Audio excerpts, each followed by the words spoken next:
معبودوں کو نہ ماننا۔ اور اسی سے جب ہم غیر معبودوں کی عبادت کی بات کرتے ہیں یا غیر معبودوں کو ماننے کی بات کرتے ہیں تو آج کا مسیحی، آج کا کلیسیا کا فرد ایک بڑی خوش فہمی میں ہے۔ وہ یہ کہتا ہے میں نہ کسی بت کو مانتا ہوں، نہ میں کسی دیوتے کو مانتا ہوں، نہ میں کسی دیوی کو مانتا ہوں، میں تو خدا کو مانتا ہوں۔ لیکن عزیزو ہمیں اس بات کو یاد رکھنا ہوگا کہ آج کا مسیحی اس نے بہت سے اپنے لیے خدا بنا رکھے ہیں، اس نے بہت سے اپنے لیے جو خدا یا دیوتا کہہ لیں بنا رکھے ہیں، جن کی وہ پرستش اور جن کی وہ پوجا کرتا ہے۔ اور عزیزو ہم خدا کے کلام کی روشنی میں یہ بات سیکھتے ہیں، خدا نے کہا صرف اور صرف میں خدا ہوں، میں یہوہ خدا ہوں، تم مجھ پر یقین رکھنا، میں ہی تمہارا پروردگار ہوں، میں ہی تمہیں سب کچھ مہیا کروں گا۔ لیکن آج کا انسان خدا پر بھروسہ نہیں کرتا ہے، وہ اپنے آپ پر بھروسہ کرتا ہے، وہ خود اپنا خدا ہے۔ اور عزیزو بعض لوگ جب اس بات کا ذکر کرتے ہیں تو وہ کہتے ہیں کام کرنا عبادت ہے۔ وہ کہتے ہیں انہوں نے بھی اپنے جس ملک میں ہم رہتے ہیں، ہمارے ساتھ جو رہنے والی قوم ہے، اس سے یہ سیکھ لیا ہے کہ رزق حلال کیا ہے؟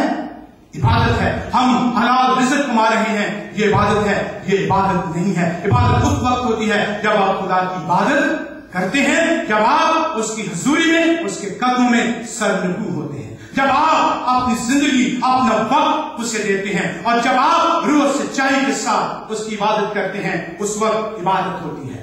اور جب انسان یہ کہہ رہا ہے کہ میں خود اپنے لیے مہیا کر رہا ہوں، وہ اپنی ذات میں خود خدا بن بیٹھا ہے۔ اور جو اپنی ذات میں خود خدا بن بیٹھتے ہیں، بائبل مقدس میں آپ ان کی سزا کا ذکر بھی سنتے ہیں۔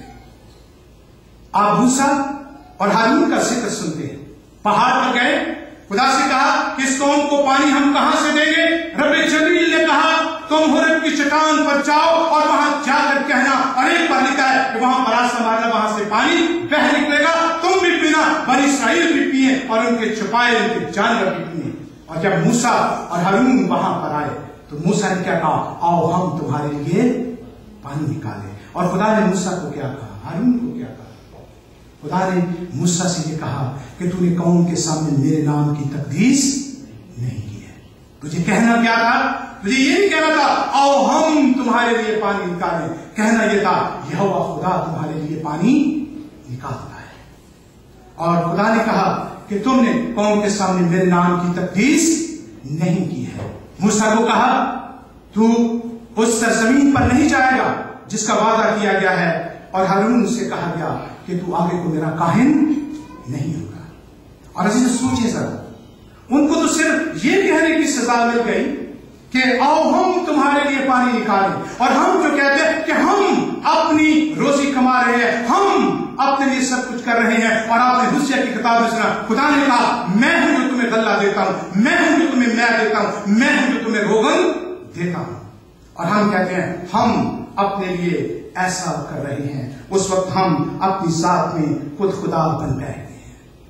اور جس بعض دفعہ ہمارے عزیز، ہمارے رشتے دار ہمارے لیے خدا بن جاتے ہیں، ہم خدا کی عبادت کرنا، اس کی پرستش کرنا اتنا ضروری نہیں سمجھتے ہیں جتنا ہم ان کو اٹینڈ کرنا ضروری سمجھتے ہیں۔ اور عزیزو ہم خداوند کے کلام میں اسی خداوند کے اپنے الفاظ ہیں کہ اگر مجھ سے بڑھ کر کوئی اپنی بیوی، اپنے بچوں، اپنے ماں باپ کو پیار کرتا ہے تو وہ میرے لائق نہیں ہے۔ عزیزو ہم ذرا سوچیں کہ خدا نے بنی اسرائیل کو آئین دیے، میں نے شروع میں کہا کہ وہی آئین خدا کی کلیسیا کے لیے بھی ہے، ان کے لیے بھی یہ اصول اور ایتھکس ہے، انہیں بھی اس پر کاربند رہنا ہے۔ اور خدا نے بنی اسرائیل سے کہا کہ میں خدا ہوں، تمہارا خدا ہوں، اور میرے حضور تمہارے لیے کوئی دوسرا خدا نہیں ہونا چاہیے۔ اور زبور نویس نے بھی اپنے زبور میں اس کا ذکر کیا ہے۔ اور عزیزو ہم خداوند کے کلام میں تیموتھیوس کا دوسرا خط، اس کا چوتھا باب، اس کی تیسری آیت سے چوتھی آیت تک جب پڑھتے ہیں تو ہمیں وہاں پر یہ بات نظر آتی ہے کہ اس خطرے سے پالوس رسول نے تیموتھیوس کو آگاہ کیا۔ پالوس رسول نے تیموتھیوس کو، جو روم میں اس کا فرزند بھی ہے، اس کا شاگرد بھی ہے، اسے آگاہ کیا